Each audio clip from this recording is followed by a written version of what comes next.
Mahigit 100 trabahador ang naaresto ng ma-raid ng pinagtatrabahuhan na paggawaan di umano ng mga peking sigarilyo.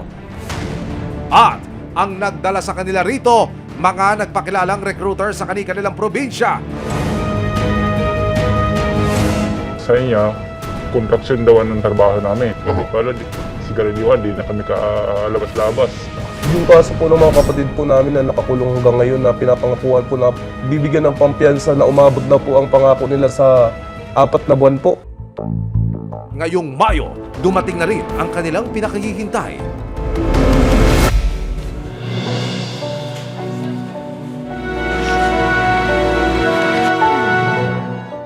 Pinuntahan ng resibo ang barangay kung saan daw nakatira ang lalaking nag-recruit kina Tristan, Kokoy at Billy. Hindi nila tunay na mga pangalan. Sinubukan ng resibo na makausap ang isa sa mga recruiter na itinuturo ng mga biktima pero tumanggi siyang humarap sa kamera. Ang kanyang abogado na lang daw ang magbibigay ng pakayag para sa kanya. Pero ang abogado ng mga dayuhang may-ari ng pabrika, siya rin palang abogado ng mga recruiter. Hindi humarap sa resibo ang abogado ng kumpanyang gumagawa di umano ng mga peking sigarilyo pero sinisiguro daw nilang makalalaya at tutulungan nila ang mga manggagawa. Nitong May 30, nakatanggap ng isang nakasisindak na anonymous message si Alvin. Gagalit po eh. Bakit daw ganun ang ginawa ko? Tapos hindi ko raw siya kaya. Bakit daw nagpa-media pa ako? At sinabi niya kung ako lang hindi ko raw po siya kaya. Madali na daw po akong hanapin pagka ginusto niya. Kaya naman hindi na raw sila mag-aaksaya ng oras.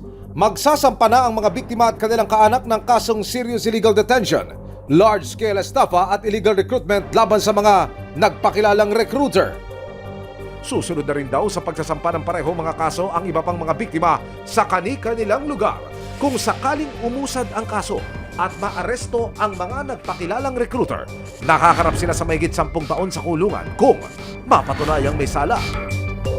Para kay Alvin, nakapiling man niya ulit ang kapatid, hindi nila kakayaang kalimutan na lang ang kanilang sinapit, lalo na't ang hangad lang naman daw nila ang magtrabaho ng marangal at tapat.